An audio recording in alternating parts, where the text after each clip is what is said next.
अस्सलामुअलैकुम viewers, welcome to my channel. कैसे हैं आप सब? आई होप आप सब ठीक होंगे। आज मैं आपके साथ शेयर करने जा रही हूँ बहुत ही मज़ेदार सी मैंगो आइसक्रीम बनाने की रेसिपी। वो भी सिर्फ 3 इंग्रेडिएंट्स से हम बनाकर तैयार करेंगे, जिसे बनाना बहुत आसान है और बहुत ही इजी तरीके से आज मैं आपको बनाना सिखाऊंगी।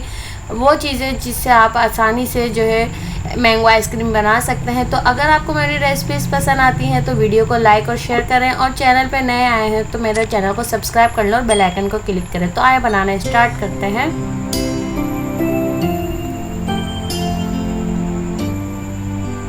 बिस्मिल्लाहिर्रहमानिर्रहीम। तो यहाँ देखें मैं मैंगोस यूज़ कर रही हूँ। मैं कुछ की प्यूरी बना लूँगी और कुछ को मैं छील के जो है इनके चंक्स काट लूँगी। तो मैं यहाँ तकरीबन 2 से 3 मैंगो की प्यूरी बना लूँगी। तो यहाँ देखें मैंने कट कर ली है मैंगोज़ को। अब मैं इनकी प्यूरी बना लूँगी। तकरीबन मैंने 2-3 मैंगो प्यूरी बनाने के लिए रख दिए हैं और कुछ मैंने बारीक बारीक चंक्स काट के ऐड करके रख दिए हैं ठंडे होने के लिए। और मैंने बाउल को पहले ही चिल्ड करने के लिए रख दिया है, विपिंग क्रीम को भी, कि ताकि हम जब भी विप करें तो ठंडा ठंडा सा हो, क्योंकि गर्मी का मौसम है। अगर ठंडा मौसम होता तो हमें इतनी ज़्यादा ज़रूरत नहीं पड़ती। तो यहाँ देखें बिल्कुल पानी के बगैर ये अच्छी सी स्मूथ सी प्यूरी बनकर तैयार हो चुकी है। इसको एक रख देंगे जगह पे। और यहाँ मैंने कंडेंस मिल्क ऐड किया है, अगर आप चाहें तो ऐड कर सकते हैं। अगर आम हमारे ज़्यादा मीठे होंगे तो हम यूज़ नहीं करेंगे। तो यहाँ देखिए मेरे पास विपिंग क्रीम है। आपको ये पैकेट आसानी से अपने नियर बाई शॉप में जो है आसानी से मिल जाएगा, इसलिए मैं आपको इस वाली विपिंग क्रीम से बना के दिखा रही हूँ आज, क्योंकि हम इसका भी फ्लेवर चेक कर लेंगे कि किस तरह बनती है। पर बहुत ही अच्छा रिज़ल्ट था इसका, बहुत ही अच्छी इससे जो है आइसक्रीम बनकर तैयार हुई थी। तो आप इस क्रीम को अपने आसानी से नियर शॉप से ले सकते हैं और घर में आसानी से बिल्कुल आप जो है मैंगो आइसक्रीम बना सकते हैं। कंडेंस मिल्क की जगह आप इसमें जो है चीनी भी ऐड कर सकते हैं, पाउडर शुगर अगर आप ऐड करना चाहें तो। पर देखें यहाँ पे आसानी से ये देखें कि अभी विप नहीं हुई है। मैंने पहले लो टू मीडियम स्पीड पे गई, फिर मैं इसको जो है स्पीड पे मैं इसको विप्ड करूँगी। और अच्छी तरीके से आपको विप्ड करना है। विपिंग मैं आपको पहले ही करना सिखा चुकी हूँ, विप्ड किस तरीके से करना पड़ता है हमें, ताकि एक फॉर्मी सी फॉर्म शक्ल में आ जाए हमारी क्रीम। तो यहाँ देखिए ज़्यादा ओवर विप्ड नहीं करिएगा, क्योंकि उससे फिर जो है हमारी आइसक्रीम ओवर विप्ड हो जाती है तो अच्छी नहीं बनती। यहाँ मैंने जो प्यूरी बनाई थी मैंने इसमें ऐड कर दी है और इसको भी अच्छे से मिक्स कर लेंगे। बस हमें वेल कंबाइन करना है, हमें इसमें जो है अब इसको बीट नहीं करना है। बस इतना करना है कि अच्छे से हमारी विपिंग क्रीम में हमारी प्यूरी विप्ड हो जाए। तो यहाँ देखिए मैं इसमें कंडेंस मिल्क ऐड कर रही हूँ, तो मैं थोड़ा थोड़ा करके ऐड करूँगी और इसको मैं चख भी लूँगी देख के हमें कितने मीठे की ज़रूरत है। तो मैंने अभी तकरीबन 4 to 5 टेबल स्पून इसमें ऐड किया है, क्योंकि मैंगोज़ भी मीठे हैं और विपिंग क्रीम भी मीठी है, तो इससे ज़्यादा मीठी ना हो जाए हमारी आइसक्रीम। तो इसको इसीलिए करना है। और ये देखें आपको मैं कितना लो बजट में आपको ये मैं आइसक्रीम बनाना सिखा रही हूँ। बहुत ही आसानी से घर में आप अपनी जो है विपिंग क्रीम ले आएँ और आसानी से आप इसको बना लें।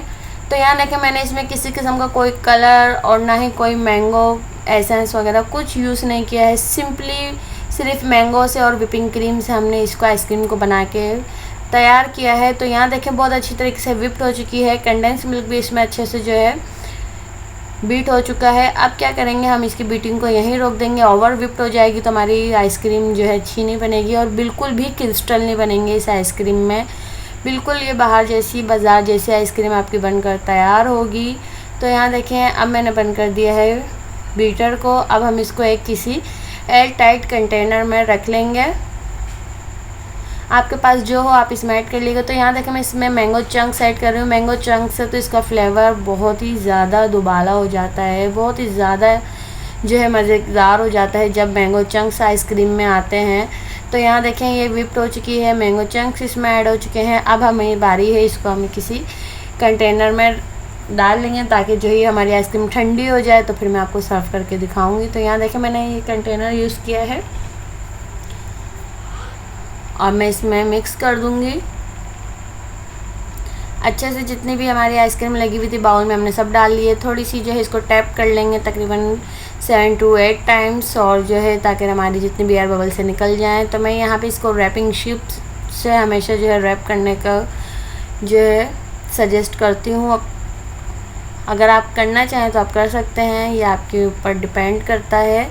तो यहाँ देखें इसको मैंने इस तरीके से रैपिंग शीट से रैप कर दिया है, ताकि इक्वली हमारी आइसक्रीम ऊपर से बिल्कुल इक्वल हो।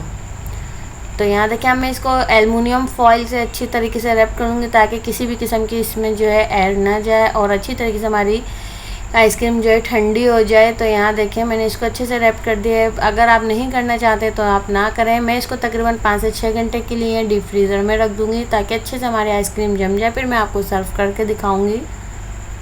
तो यहाँ देखिए मैंने इसको तकरीबन 6 घंटे के लिए डीप फ्रीज़ किया था और ये बहुत अच्छी तरीके से जम चुकी है। मैंने इसको ज़्यादा टाइम के लिए नहीं किया। तो यहाँ देखिए मैं आपको ये खोल के दिखा देती हूँ। ये देखें कितनी अच्छी तरीके से हमारी आइसक्रीम जमी है, बिल्कुल अच्छी तरीके से हमारी आइसक्रीम ये जम चुकी है। अब इसको स्क्यूब्स कर लेते हैं। तो यहाँ देखें मैंगो आइसक्रीम को जब मैं स्क्यूब्स कर रही हूँ तो इसमें देखें आप किस तरीके से मैंगो चंक्स आपको नज़र आ रहे होंगे। तो ये देखें आप कितनी मज़ेदार सी आइसक्रीम बनकर तैयार हुई है, बाहर जैसी मैंगो आइसक्रीम, क्रीमी सी मैंगो आइसक्रीम बनकर तैयार है। व्यूअर्स कैसी लगी आपको आज की रेसिपी मुझे कमेंट्स करके ज़रूर बताइएगा। और बहुत ही मज़ेदार सी आइसक्रीम, थोड़ी सी ग्रीनिश के लिए है ताकि लुक आ जाए। मैंने इसके ऊपर जो है मिंट्स के लिप्स लगा दी हैं। तो यहाँ देखें मज़ेदार सी चंकी क्रीमी सी मैंगो आइसक्रीम माउथ वाटरिंग सी तैयार है। तो आई होप व्यूवर्स आज की रेसिपी आपको पसंद आई होगी। पसंद आई है तो लाइक और शेयर ज़रूर करिएगा और चैनल पे नए हैं तो चैनल को सब्सक्राइब कर लें और बेल आइकन को क्लिक करें। इससे आपको मेरी न्यू आने वाली रेसिपीज़ की नोटिफिकेशन सबसे पहले मिलेगी। तब तक के लिए अपना बहुत सारा ख्याल रखिएगा और मुझे अपनी दुआ में याद रखिएगा। फिर मिलेंगे इंशाल्लाह एक नई रेसिपी के साथ। तब तक के लिए अल्लाह हाफिज़।